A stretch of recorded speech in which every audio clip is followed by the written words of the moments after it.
All right, I'm going to share my screen. Oh, great. Let's see here.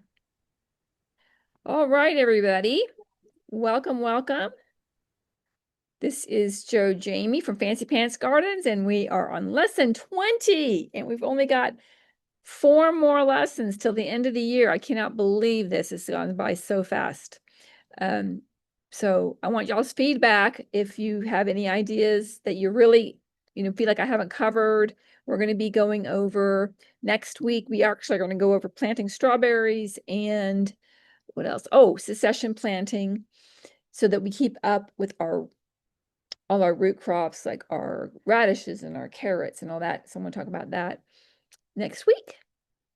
So, but today we're going to talk about our cool season plants, how to harvest them, how to protect them, and how to transition them, our gardens, into fall.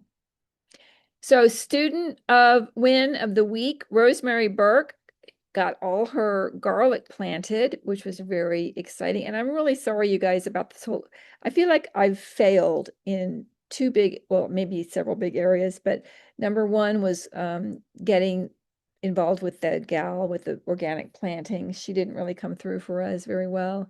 And then the second was I ordered a ton, which I thought was a ton of garlic. I ordered $100 worth of garlic, and it ended up, when it came, it wasn't really that much garlic. So that was very expensive, and it didn't really, I couldn't get it to everybody. So I'm going to have to redo that next year. Oh, goody, Tracy's here. Hey, hey, Tracy, welcome. I'm so glad you made it tonight. Wonderful to see you. We just got started. I'm just going over the students of the week. Another win this week was Julie. She she's so funny. Julie has been she was really one of my first clients, and she's got a lot of room in her backyard, and she's got a perfect space for composting. And I have told her from day one, because she's got really big raised bed, 3 raised beds, and I was like, you really need to be composting. And so she's so cute. She got a little composting bin on her counter, and it finally broke. And so she went down, speaking of breaking, she broke down and got the real thing. She went and got the trash bins and everything. So I'm so excited to see that Julie Tran is on her way to composting the real deal. I'm telling you guys, all these other little fads, things on your counter, all that stuff is not really composting. And the only way to really compost is that we have to have enough bulk of materials so that it can heat up, create all the wonderful microorganisms, and then compost down. So there you go. Good job, Julie. We'll be anxious to hear how that goes. So today's lessons goals is that we're going to review all our cool season plants. We're going to review how to harvest them, and we're going to talk about the cool season pests because they are different than our warm season pests, and how we can eliminate them organically. All right, so what makes a cool season plant a cool season plant is that it thrives in our daytime temperature around 75 degrees down to about 45 degrees. And that is pretty much what we're having, right? We're actually even still warm. We're still a little bit warmer than that right now, but we'll be getting down there pretty soon. And so that's the plants that really do thrive at that temperature. And it's so funny because it's so interesting to watch how one plant just thrives in that heat and the other one just loves the cool weather. So they really like the more milder sunlight, the cooler nights, pretty much grow best from October all the way through April. And this is going to be our lettuces, our spinaches, our kale, Swiss chard, peas. These are our root vegetables, carrots, radishes, beets, actually even turnips, cabbages, broccoli, and onions. There's all sorts of onions that grow really well right now. So I do want you guys to ask questions. Hey, Tracy, that's great to see you. Tracy's actually getting ready. She's been getting ready to transition her raised bed. So I want to talk about transitioning, what it looks like. And this is the hard part. So right now, even in my own garden, it's heartbreaking. Like you have to decide because it takes, you got to remember, oh, you know what I should do? This is what I'm going to do. I was just thinking, you guys, I think what I have not really been telling you is if you're going to put a seed in, how much time it's going to take. Once you put that seed in, how many days till harvesting? And most of our cool weather plants are anywhere between 30 for like a radish to 60 to 90 days to harvest. So you really have to know that because if you want to decide, like, okay, like right now, my okra plant is huge. It's producing all this okra. Okra is so delicious. It's so easy to freeze. So I'm just like harvesting, and I really want to keep it. And I can see there's a lot of flowers on it, but yet it's taking up so much room that it's shading a lot of my garden. So I'm really having a hard time deciding when I want to really when I want to pull out the okra because I need some sun. I've got some tomatoes going that I'm hoping to get some more tomatoes and just, like everything needs sun, like all the radishes and the carrots and beets, they need sun. So if I have this big shaded okra in there, it's not going to be able to get sun and they have a small bed. If you have a huge bed, like Christy does and like Rosemary does, and actually Tracy has actually a nice large bed, you can space things out and then you're not as worried about pulling out that. It's not as a desperate situation as to pulling out your warm season plants to make room for your cool season plants. I was recently over at um, Candace's the other day, and she has just one bed, and she really has a lot of things in it right now. And I'm trying to convince her to get another bed because she is really doing a great job of filling the bed, keeping it full of plants, but it still doesn't have enough room to have that right now in this transition. She doesn't really have enough room to keep everything going, so she needs another bed. So that's pretty much what I'm going to say about transitioning is that it's a lot of times if you don't have a big bed, Fawn, you've got, probably has some choices to make. Let's see who else. Fawn and like I do, and Candace. Um, Judy Watson has a couple of beds, so she's okay. Julie Tran has a couple of beds, she's okay. So anyway, it's just, it just depends on how much room you have. Again, I can't never stress enough how important it is to uh, really, hi, hi, Judy, your ears were burning. I was just talking about Oh, just talking you about our were. beds. We're talking about transitioning our beds, and I was saying how hard it is to try to decide what we're going to take out because Oh. things overlap. And if you have a bigger bed, then you don't have as much you don't have to worry about it as much. But when you have limited space to grow and you have to make some more choices. But anyway, what I was getting ready to say is that we still really want to check our irrigation lines. As the years go on, the calcium gets in there and clogs them up. And Mm. sometimes as we fill our beds, like I keep asking you guys to keep adding soil, you always want to get those And bark too. I wanted to ask you, I noticed there was some bark. Should we be adding bark as well to our oh, you know plantation? what? That was compost we put in there. Oh, okay. It looked And like bark. yeah, I know it. So this compost that I got at Vera Grow has a lot of bark in it, which it's not the greatest, but it's still better than nothing. It's not just Yeah. bark. It's not just like the mulch that I put down around your roses. That is true. Yeah. That is true bulk. That is true wood mulch, but what I put in your garden is actually just compost. But again, I was bragging about Julie Tran. She actually broke down and got her compost going. And I know you did too, Judy, got your compost. Yes, yes, I've been doing it, been adding, and I've been having, it took a while to get into the routine, and now I'm trying to teach my family, like, don't throw the coffee grounds in the trash. Well, Yes, no, yes, no, no, I no. need those eggshells. Yes, No. no, and so Judy, you just really brought up a really good point in this whole thing of gardening. It is a joyous process, but it is a new habit and it's going to take a little bit more time and especially getting your family involved when you want to compost. And they'll get into it, they'll start learning that yeah, we don't want to throw all this good stuff away because we want it for the compost. And then once you have it, Judy, you're going to really see it's going to be a couple more months, but once you get that first batch of the compost going into your garden, like I can't even believe it. If I really want you guys to all come over. I mean, Christmas, I'm gonna have a holiday party. I want everybody to come over here. I want everybody to put their hands in my soil. It has just been 2 years. I started off with like everybody else with I actually had Star Nursery soil. That's all I knew about back then. And 2 years ago, and I have been really dedicated to really just putting compost in.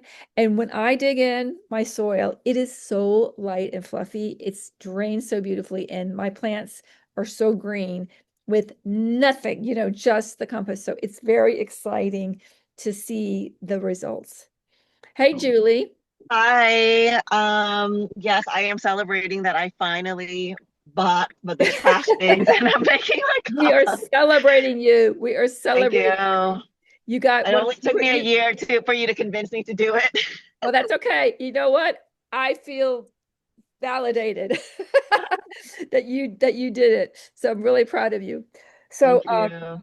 anyway, as we're just going over talking about transitioning. If you don't have compost, if you can get it at the Vera Grow, you can get it at Star Nursery, which isn't really good, but you can also just get a bag of that Fox Farms of some of that potting soil. It has a lot of good stuff in it. It has a lot of worm castings and things like that. And you can also just add worm castings, but we're needing to keep adding soil and keeping those irrigation lines lifted and shaken off so they don't get clogged and so that everything keeps getting watered properly. All right, here's a couple more questions that we're going to ask ourselves when we're transitioning our garden. And one of the things is there still flowers on our plants? Like for instance, cucumbers. Pretty much cucumbers need to come out at this point. They're done. Like right now, I say my okra, it's still flowering and still producing. Um, that's great. I have one melon hanging on. I grew a melon back here on this obelisk, and it's hanging on. So I'm just going to keep it's I think it's going to make it. We'll see. But otherwise, like for Julie, for Candace, I saw she was growing some watermelon, and even you, Judy, you have some watermelon. That one watermelon, I don't know if it's going to make it. It's just getting too cold for it. But I mean, you can still leave it. You have enough room that it's not really taking up much space. So this is sort of a funny time where you Yeah, keep I was going to ask you about that. It is getting bigger. good. There's about five of them, and one's pretty big, like the size of like a baby's head. Well, what I was going So, to tell you to do, Judy, is actually pick off all the one, just leave one and pick off okay, all the other ones. And that way, all the energy will go to that one. okay, So that's a really good point that you just made is that when you get okay. at this time of the year, you just want to get everything off and then let the energy go to the one plant. And then at some point in class today, can we share things like I have a leaf and something ate it, and I wanted to know what you thought Yes. it was? Yeah, Okay. we always I have took a picture, so I'll share it good, good, later. good. So this is what I'm always doing now with our class is that I have about a half an hour or so of lesson, and then we definitely have plenty of time for Q&A at the end. I always want to get you guys questions answered. And if for some reason you can't make it, just send the picture ahead of time, and then I'll answer it here and Okay. we'll send it in the replay, or I can actually just answer it, in Should our I text it to you now and then you yeah, can share it? text it to me. Okay. Yeah, that's great. I'll put it in. Okay. So the other thing too is summer plant shading. Yeah, I was mentioning also there's some of my warm season plants like my eggplant is huge. I mean I know we do the plate method and the eggplant's supposed to be like a dinner plate. Well, my eggplant is about 5 dinner plates. It's just huge. It's taken up a very big portion of my yard, my raised bed, and I've been getting a lot of eggplants on it, but I feel like it's slowing down, so I think I'm going to take it out. Again, just have to decide on your own. And I just found out about coco coir, and I did find out that would be more for a summer, but you can mulch with coco coir, but I'd actually always rather mulch with compost because coco coir doesn't really have any nutrients in it, but it does keep the moisture in your soil and it also keeps the roots cooler, especially in the summertime. So that's just something I wanted to bring up if you guys start thinking about if you see any coco coir, you might want to buy some. All right, well, let's talk about harvesting these beautiful lettuces and root crops that you're going to be having. Once again, this is how interesting a lot of the things we've learned at the beginning of the warm and hot season is going to be similar for the cold season, and that is in the morning when it's cool. That is your optimal time to harvest. If you have time in the morning, if you're planning on having a salad for lunch or for dinner, you might want to get out there in the morning real quick with your scissors, snip, snip, snip. Of course, just the bottom outer leaves of your lettuces. Take your salad spinner, take it right out into the garden with you. You can pop everything right in the salad spinner and go inside and then just rinse everything off, give it a good spin, and then wrap it in a paper towel, put it in a plastic bag, and then you're ready. It's all washed, cleaned, ready, and it's going to crisp up. And by the time it's lunch or dinner, you will have your fresh greens ready to go. So that's a really good tip. Another one is when you're harvesting some of your herbs. So your cool weather herbs are your parsley, your dill, your cilantro. Take like this, a little glass of water, and then you just put your herb, you cut them and you just put them right in your glass. And then when you get into the house, you can wrap it with some plastic and tie it with a rubber band. And that way it will stay fresh. So keeping your herbs in water is nice. Of course, as we know, really the best way to do it is just go out and snip your herb whenever you're needed. I don't care what time of day it is. When I never do my herbs early, it's when I just have a habit of it. My herbs are close enough to my kitchen door that if I'm going to be cooking, I just run out real quick and get all the herbs and then bring them in and I'm done. That way they're really fresh and they're just fresh and tasty. But if you are preparing, if you're doing meal prep, you can run out there and then put everything in water, your all your herbs. And the basil especially does well. And they'll stay very fresh like that. And this is my salad spinner that I've taken out there with my lettuces. You want to use clean, sharp scissors. Avoid tearing if you can. Sometimes it happens, not a big deal. Rinse and dry gently and then store in the fridge. Now, for your root vegetables, it's like, how do you know they're in underneath the ground? It's hard. So really all you do is you just sort of take your fingers. You want to learn. Yeah, you just sort of brush back. Yeah. Judy? Oh, hear me? Oh, sorry. That's okay. That's okay. You just take your fingers and you gently move back the soil, and you can pretty much tell if it's the size of a quarter or maybe a dime, depending on what kind of carrot or radish it is. You can pretty much tell. And also because the tops of them get really quite fluffy and big, all of those are signals that they might be ready. Now, because we're putting in, hopefully, lots and lots and lots and lots and lots of radishes and carrots and beets and turnips or whatever it is that you want to put in as a root crop, hopefully you're putting in lots and then you can just pull one out and see if it's ready or not. And because they're pretty much all went in around the same time. But they do sort of pop up and they do, I don't know, maybe they got more water or who knows why some of them grow faster than others. They will stagger themselves naturally. But once you have maybe a week's worth that you've harvested, immediately put in another, or actually after 1 week of planting, they're probably barely even coming up at that point, put in another row of them. And we need to keep adding weekly to our root crops because again, once they're done, they're going to have a hole there and you won't have any more. And you don't want to have just, put all these carrots in one day and then you just have 50 carrots all in one day. You want to stagger your root crops. So just sort of think about that as you go along. Is there any questions about figuring out how to tell if your root crop is ready or not? Okay. All right, this is an interesting, I thought this was super interesting. These are our companion plantings. Hi, I'm so sorry. I can't figure out how to unmute myself fast enough. But yes, I do have questions about root cropping. I missed because I was trying to figure out how to mute myself. Oh, okay. Yes, I just wanted to know a little bit more about it. That is a challenge of mine, knowing like the carrots. I always seem to pull them out too soon, Okay. or my beets, or I just feel, or maybe they're never maturing. I don't know. How long should you wait until like the first sprout, or how big, or what is it that you're judging on? Right. And it's funny, my carrots, like I put even behind me, I've got some carrots I put in a long time ago, and they're not going to really do. It got too hot for them actually. So now is a good time to start just fresh. Just put them in now. These are really tiny seeds. You just throw them in. I think they're around 40 to 60 day, depending on like there's a lot of different carrots. So there's like these little small nubby ones.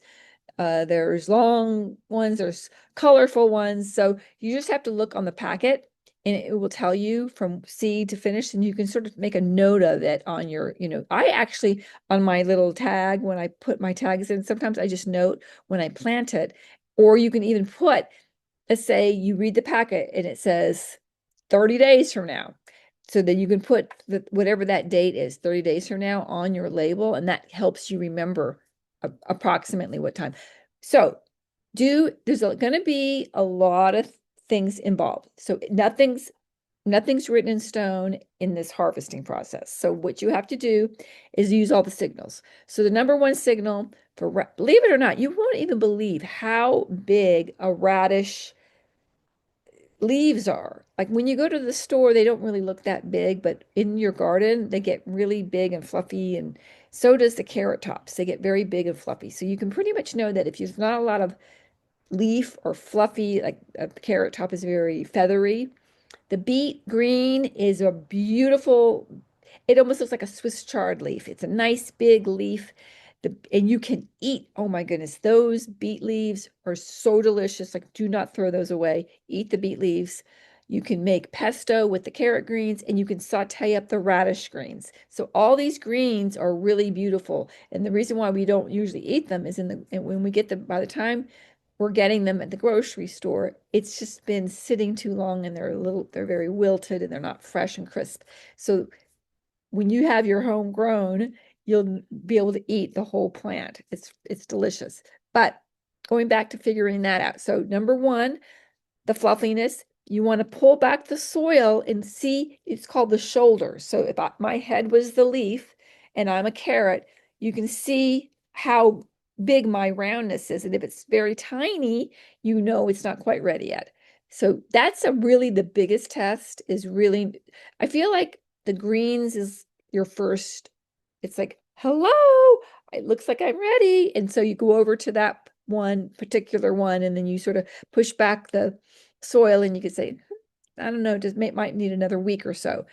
But like I was saying earlier, if you've got enough of them and you're really, really not sure, just pull one out and that's it. You're not going to be able to put it back in and grow it. It just won't, that doesn't work because the root of it has been broken.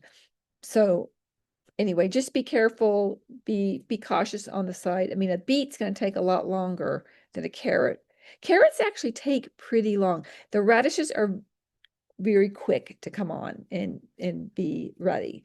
So, and that also depends on the variety. Does that answer your question, Judy? Does she know how to unmute herself? I'll unmute you. Okay, wait, there, I did it. It just takes me a second for it to light up. Yes, that shoulder was very helpful, looking for the shoulders. That's Yeah. super Like helpful. this is the shoulders. You can see this is And I had no idea you can make pesto out of carrot tops. I'm so excited. yes, and it's delicious. So yeah, it's all good. It's just so fun to be able to use all our food, and you really can't at the grocery store. It just doesn't work. It just does not taste as good. Okay, now we're going into companion planting for the fall. This is different than our summer one. So carrots and onions go together. Lettuces and radish are good because the lettuces and the radishes, the radish doesn't take up not too much space. So they go good together. Uh, broccoli and dill. That's a good one to know about if you're going to do broccoli. And spinach and the peas are a good combination. Now, here's the tricky one. Do not avoid any brassicas. Here's all our brassicas. Avoid them with our beans. So that just know that. Just be careful not playing those two together. So I was going to say, what's a brassica? So a brassica are broccoli and cauliflower and cabbage and Brussels sprouts and kale, collard greens, mustard greens, turnips, Chinese cabbage. And this is a funny one. I don't know if anybody here is an expert on all this stuff, but I keep hearing this is the first time ever. I've always called bok choy with a B, bok choy. But for some reason now, I find that some of the seed companies are calling it pak choy. So I don't know which one it is, but I think it's the same thing. I'm assuming it's the same thing. So, but bok choy is a brassica. So be just aware that if you're going to have beans, don't be planting any of these brassicas near your beans. I'm going to make a list of this for you. Brassicas, no beans for our handout. For our handout this week. Okay. Can you also add a list of all the greens we can use for different food? Oh, well, that's a great idea. Sure. Yes. So really, it's just radish. I mean, oh, wait, I have to tell you something. So glad you said that. I will. I'm going to write this down. Make list of greens. Okay, to eat. Okay. Julie Tran, you're going to laugh so hard.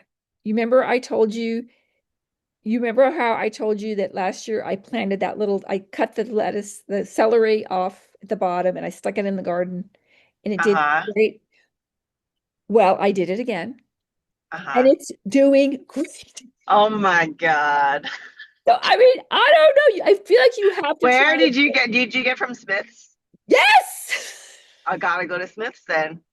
I mean, this is the funny. The organic. And wait, did you get organic? I did get organic because yeah, I got organic. So what it is, everybody, is that I saw this on Instagram and I thought it was a hoax. It was just one of these things where someone says, and it was like in an AI type of voice, you take a piece of celery, well, you take the whole celery stalk, organic celery stalk, you slice off the bottom and you literally put it in your garden. You cover it up with the soil and you just start watering it.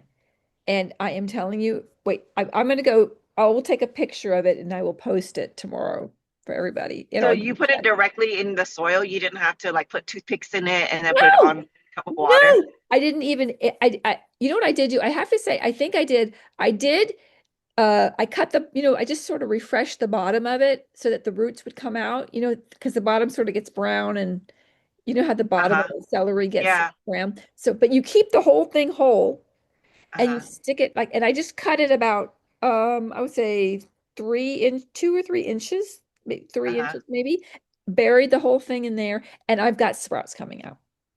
You said you refresh the bottom before you put it in? So what I'm saying is like, when you have your celery stalk and then you cut off the celery, you use that. Yeah. Now you have your little bottom. The bottom part is always a little bit of brown. Yeah. So I just sliced that a little bit just to refresh it. Oh, okay. But just to make it where it looks white again, it doesn't look brown. I see. Maybe that's the trick. Even if I get it from Whole Foods. Yeah. Maybe I just slice off the bottom. Yeah, maybe that would be it. But literally, I didn't soak it in water. I didn't put toothpicks in it. I didn't root it. I didn't do anything. I seriously just ran out there, used it up, and ran. Good luck. I was like, Julie's gonna die because I'm happy. I'm so happy for you. Okay, that gives me hope for that I can take the celery, put in my fridge right now. That's about to go bad.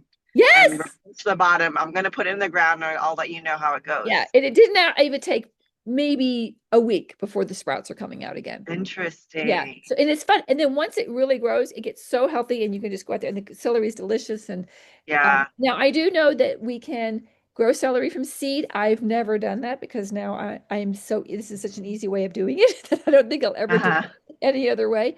But I should try with seed one of these days just to see if it's better or stronger, or I don't know what, but anyway, this is a That's fast exciting. win. Okay, so that's great. That's my win of the week. Is it Woo! my celery hack is doing it again. That's a big win. That's a big win. Thank you. Thank you. It really Okay, is. so cool season bed maintenance water. So we know we're on 3-day week, so we're going to want water for more time and then not as much, like many days. So we're going to water deeply, but less often. Every month, we're going to want to, now I say fertilize, that doesn't mean Miracle-Gro. It means worm castings or some type of compost. And then this is the big thing. So thin seedlings, because our root vegetables, especially the carrots and the beets and the radishes, if they get too close together, I promise you, you will not get a good harvest. So if you're not getting a good harvest of your root vegetables, it's always because usually these are too close together. You got to thin them. I'll show you how to do it. You're going to use your scissors and just trim them off, or you're going to use tweezers. So you're going to thin them. Now, remember, these are microgreens. These are edible. So when you go to thin your radishes are delicious. Radish seedlings are delicious. So are broccoli seeds, broccoli sprouts are delicious. I don't know about carrot ones. I can try them. Cilantro ones are delicious. Parsley ones are delicious. So these are all microgreens, so you can eat them. So just pluck them out, cut them off, and give yourself plenty of room. So because they're going to get about the size of a quarter.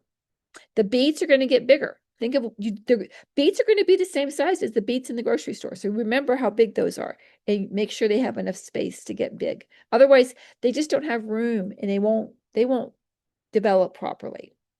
Okay. Joe Jamie, when we thin it out, should we thin it and should we pull it out from the root or So just that's what I was showing you. Actually you can, except for I get worried because when I thin before and pull it out by the root, sometimes you'll pull out another one. Actually snipping them is the easiest, is the safest way, but you can certainly pull them out by the root. If you use tweezers and just go really slow, you'll get the hang of it. There's going to be plenty you guys can try them on and just decide on which way you want to do it. Sometimes I do a combination of it. Sometimes I just pull it out by the root. Or sometimes I just snip. Yeah. Good question. And do you think that we should be thinning like lettuces too? Yeah. Okay. Yep. Everything needs to get thinned. Yeah, we need to have enough room for them. All right, Julie, you can peace out because we're gonna do bugs again. Ah, These are our common. no. These are our I'm getting bugs, so I need to know. Yeah, Tell I me know. the truth. I'm just teasing you. Yeah, so these are going to be what I want you guys to be on the lookout for in fall. Aphids is just all year round. I mean, we're always going to have aphids, and that's where the Castile soap comes in. That just works so good, and it really does get rid of them. And they don't really have that much damage with aphids because, first of all, if your soil is really healthy, it's not going to you will not get as many pests. So that's another reason why to have your own compost is so great, because I don't really have that big of a pest problem. I mean, I do have them here and there, but not like some people have if you don't have really good soil. So you're going to have aphids, and that's just by getting your paintbrush out, brushing them off. You can spray them off with water. It's easier to spray them in the winter because the water's not going to damage, like in the summertime when we water things with the leaves. The sun comes on, and if there's still droplets on your leaf, it can be like a what is it called, like a little microscope or whatever, and it will burn your leaf. So just be careful. But in the wintertime, it's not as bad. So you can sort of spray them off, makes it easier. A cabbage looper, these are little green caterpillars. These guys will eat your lettuces, let me just tell you. So you have to get in there and make sure that they're not in there, pick them off, or better yet, you use your diatomaceous earth and sprinkle that around. That will take care of them. Then there's also flea beetles, which I don't know how to get rid of those, but I need to find out for you guys. And then these leaf miners. Now, The leaf miners, the way to get rid of these is you really just want to pick off the leaf. So hopefully they haven't gotten over your whole plant. So, because you have to have leaves. You don't want to pick all of your leaves off and then you won't have any more plant because the plant needs leaves. But if it only has on a few, pick the ones off that are the worst and then leave the rest. It should be okay. So these really, there's no other way really to get rid of them than to pick off the leaves. But again, sometimes they don't even do that much damage and sometimes you just leave them and then whatever. So that's going to be, oh, let me think what else. Is there anything else? Of course, people are seeing some grasshoppers here and there this week, which again, it's not a problem if you just have one. You can relocate it or you can put him in some soapy water and dispose of him. But a grasshopper isn't that big of a deal. But definitely these little wormy guys are a big problem. So beware. And this is called, what we're doing here, when I'm teaching you guys, this is OPM, it's called Organic Pest Management. So when you see the term OPM, your ears need to perk up. If you're doing any kind of reading and you see OPM, that's always a good thing. That means they're talking about organic pest management. Okay, so let's see, white flies.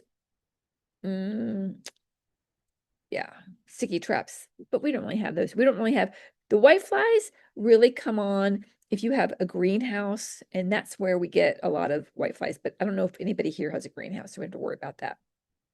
So the leaf miners, they were just saying we just remove the damaged leaf. Oh, we had, who was it? Can't remember. Which one of you guys sent in the picture? Was it Rosemary of the grasshopper? And we didn't know if it was a grasshopper or. That was me. Oh, Julie Tran, that's right. Okay. Yeah. Yeah, thank you. That was a good thing. I mean, it really looked like a praying mantis, but it looked like it probably was a grasshopper at the end of the day. But I loved the question because praying mantis can look like a grasshopper. And so if you do have a praying mantis, and Rosemary was saying that she has seen them in her garden, they're really good pests and they will eat a lot of the bad pests. So we don't ever want to kill the praying mantis. But then a grasshopper, I mean, definitely, again, I don't think it's going to ruin anything, but if you're finding it's doing damage, then you might want to get rid of it. So thank you guys always for participating. And I love when you have a bug question. It's one of those things that it's an ongoing learning process. You can't learn it all in one day. So just like as they come, it's good to learn.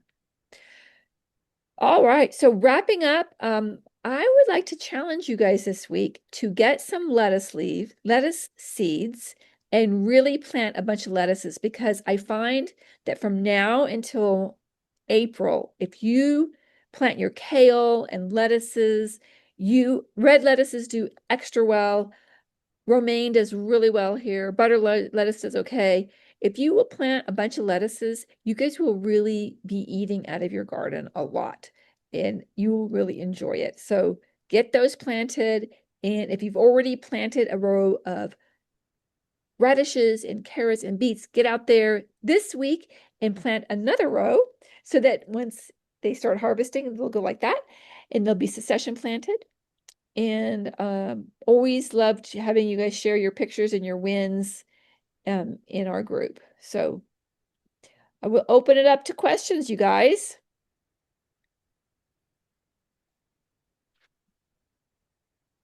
I have a question. Good. So I'm still producing tomatoes in my tomato plant. Should I just continue to leave it up until like it browns out, until it's like done? You know what's going to do? What we suggest? Yeah, absolutely. Absolutely. Because I actually put in a bunch of tomatoes for clients for a second round. So hopefully everybody's going to be getting tomatoes. You can, what I would do, Julie, is I would start pruning your tomato at the bottom. Any leaf that is going straight out and has no flowers on it. Mhm. Because again, what we want to do is, because it's starting to get cooler, is we want all the energy to go to your tomatoes that have flowered and are green right now. So we want to get rid of any of those leaves that are straight out, and you do it up until the first leaf that has flowers. So it could be a good, pretty high up. You could have like this bare stem. It's going to look like a kale plant, but you could have a bare stem of tomato, but then all the leaves go on the top are all good. So what we're doing again, we're pruning them up so that all the energy is going to go to the end. It's what's going to happen is eventually it's going to get too cool and they won't ripen anymore, and you can just take them off. Then you'll just cut them all off, and I'll let y'all know when that is. And then you cut them all up, and then you can put them you can put them on the counter, sunny counter, and they will ripen. Mm-hmm. So you can do that. You can Okay. put them in a paper bag, they'll ripen. You can just do all sorts of things with them. You can have green tomato casserole. You can have, so there's a lot you can do with them. But if you can let them, once they get to the point where really we're not going to see any more, they're done. We'll get them all pruned off, and then we'll put them on the counter or put them in a baggie, or just, whatever you want to do with them. Okay. Okay. Definitely enjoy them. Thank you. Good. Let's see. Anybody planning on, let's see, what am I thinking of? So has everybody got some dill planted, cilantro planted, parsley planted? I don't know about you guys, but I use my parsley and my cilantro all the time. So I don't know if you all need more recipes from me or what else you would like to do, but I really love you. And I also make a lot of my chicken stock, and I'm always putting my parsley in my chicken stock. Did you plant, when did you plant yours, Joe Jamie? Because I only planted my parsley a few weeks ago by seed, and I put it's some in taking- today. I put some in today by seed. Oh, okay. You're fine. It's going to take a while, but it'll be fine. Joe So, Jamie, my parsley that you helped me plant in March, it lasted all summer and it is still going strong. Like it never really died out in the summer, and it's enormous right now. Wow. good. So, It's just lasted. so Christy, I'm going to assume it's in some type of a microclimate that it really likes. It got protected somehow Oh, okay. and it got shaded. I don't know. I think I put them under your tomatoes or something. I can't remember. But yeah, that's the secret. It kept it under, it was shaded. That's fantastic. Now, parsley and cilantro, they're not perennials, they're biennials. So they last 2 seasons. So if Right. if it keeps going, for sure, but and it'll tell you, the plant will tell you, but if it sort of peters out next year, you're going to know, wow, I got my 2 years out of it. Good job. Mhm. I don't know. I've never known them to go much longer than that, but they might. So who knows? But yeah, great. I'm so happy because I missed it when my parsley pretty much conked out for me, and I haven't had any in a long time. So Oh, yeah. I was really happy that I'm really happy to hear that you got to use it. I've had other clients too that had really big, strong parsleys, and it's great. It's wonderful. And it just means that you're harvesting it properly and you're using it, and it's happy. Yeah, I did chicken stock the other week with it too, and it's so good. All those fresh herbs are just the best. Man, when I make my chicken stock, I'm out there just snipping away everything I can get and just throwing in the net. Yep. This makes such good stock. Yeah. I have a question.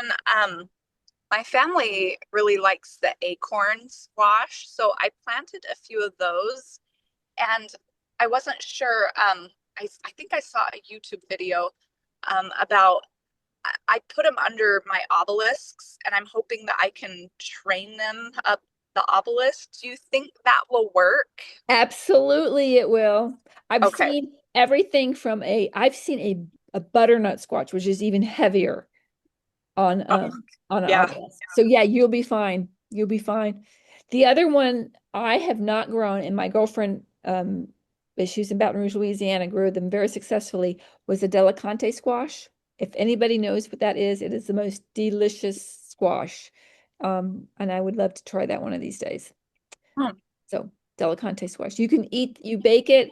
It's a small little tiny squash. It's got little stripes on it, yellow or orange, and you slice it in half, put olive oil on it, bake it face down on a baking sheet, and you can eat the skin. It's so good. Oh, wow. Yeah, it's a really good squash. It's very delicious. Yeah, Um, I'd love to try that. yes. Oh, and I also did this is interesting. I did tomatillas this year, which I've never done before.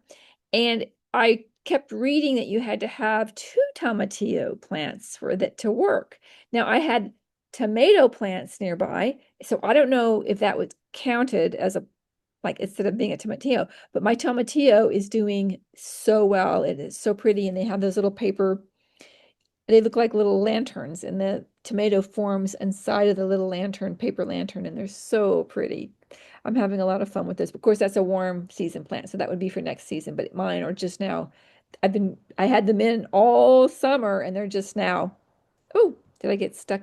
Just now is coming, they're just now coming on, so they're really beautiful. And those are growing up. I have those growing up a trellis. Mm, Did okay. any, then the one person I was so excited that Judy, when you planted sesame seeds, where did you get those sesame seeds?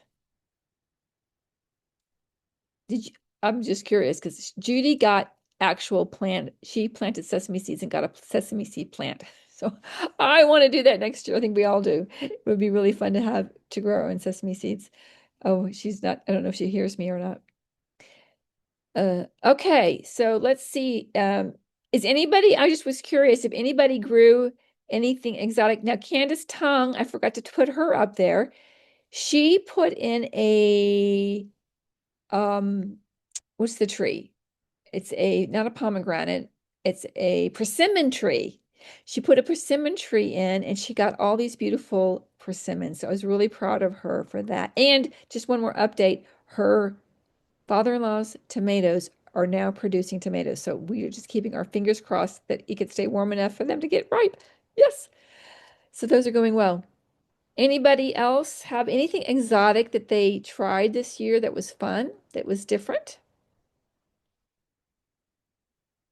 I know this was a lot of people's first year to plant. So I'm really going to encourage you guys for the spring, or even now. I mean, if you find something that you want to try for, that's on our list for winter, well, another thing I've never done is turnips, and turnips are really a delicious alternative to potatoes.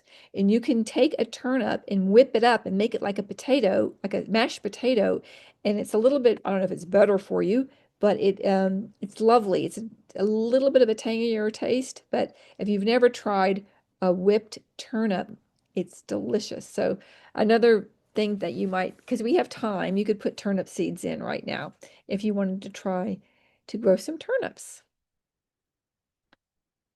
Okay, anybody else? We got about 10 minutes if anybody wants to I have a quick question. yes, Tracy. So, I'm gonna put some more drip irrigation in, and I need to amend my soil.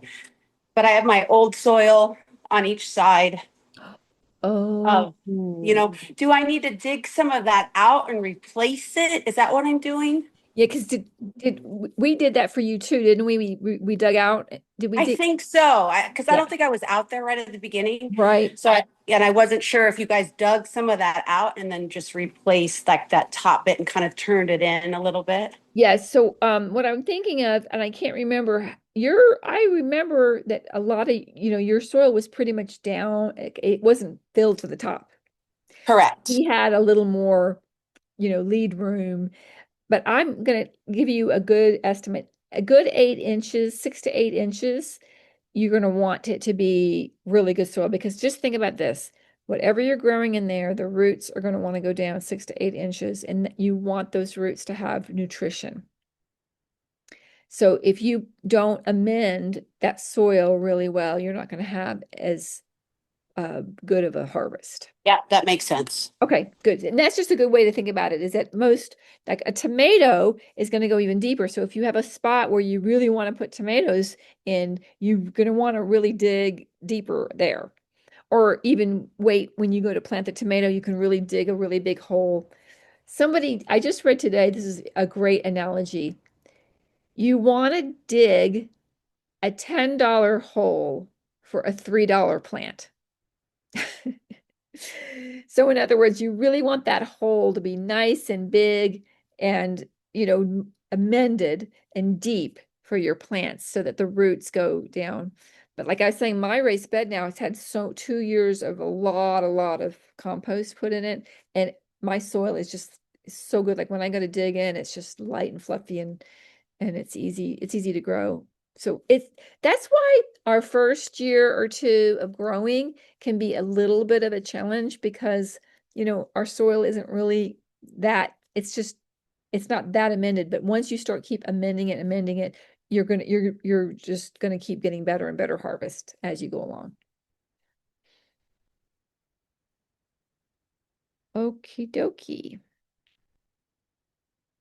All right, everybody. Anybody else we have a smaller group. I'm so sorry. I have to apologize that I did this to you guys. I did this last minute change.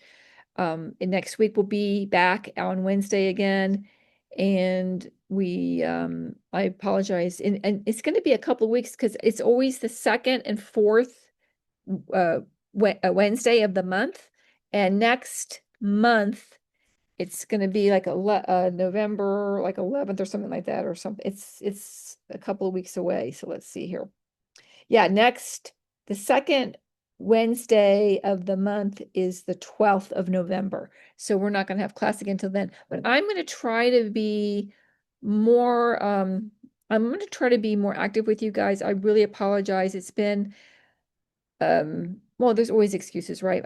Became a grandmother. I had to go out of town a lot with my new daughter, my new grandbaby, and I just didn't feel like I gave you guys the attention I really wanted to give you. So, and plus I was writing all this courses this whole year, and I just want to make sure that at the end of the day, you guys are getting what you need. Julie, you have a question. Oh, no, I was just saying that I've been a little bit out of touch too, trying to figure out my life. And so it's been nice to I've just appreciated you've been there to support whatever, I had a question. And the help I needed hasn't been like super high touch. So yeah, so just like gratitude for how you showed up and Oh, thank you. your Yeah, support. I'm really here for you guys. Like I know in the what we changed, and that was another big thing. We changed over to WhatsApp, and it's been a lot. You guys are my, you're my first group through, and I've been so appreciative of you guys with all of this. But I'm hoping for next year, if you guys want to stay or you don't want to stay, whatever. But I'm going to really be ramping it up because this year it was so much of my time had to get spent with the systems and in the classes and the PowerPoints and all that, but now they're all there and now it's just going to make them better and really give you guys, I feel like I want to give you more like encouragement, like maybe we'll do more of this instead of every 2 weeks, maybe another half hour every week. That doesn't matter if you show up or not, but I'm there for you guys to just be out in the garden and just be accountable because we really need to be at least once a week in our gardens. And I just think that the whole idea of coaching is having that accountability. So hoping to do more of that next year. And because I think that this is the valuable part, the part that at the end, the Q&As, and just really making sure that I'm explaining the process to you in a clear way so that you can do it because it's just a lot. It is a lot to learn in all this. So anyway, all right, guys. Well, any other questions? I'm happy to answer them. If not, we'll pop off. Have a wonderful evening. I'll see you on the 12th. And we are going to do, I can't remember what I have planned, but I will send you, actually, I'm sending out this recording tomorrow. Oh, I hope everybody got the garlic one. Please sort of review it because I did add some extra slides to it. I had to record it by myself because it didn't record for some reason. So I re-recorded it so it's a little bit quicker and I added a few slides to it. So it really does explain how to plant garlic. And we still have time if you want to get some garlic at the organic grocery store, just get some there and put it in. It's going to be fine. I did it last year that way and it worked just great. And I'm wanted to try it this way with buying it from the the grower when I just thought it was so expensive. It's just cost prohibitive to really do it that way. So anyway, all right, guys. See you guys. Thank you. Thanks, Thank Jamie. you. Thanks everyone. Happy gardening. Thanks for showing up, everybody. I'll see you Well, I'll be seeing you over on WhatsApp. Bye. Bye. All right, bye. Bye, bye. Thank you.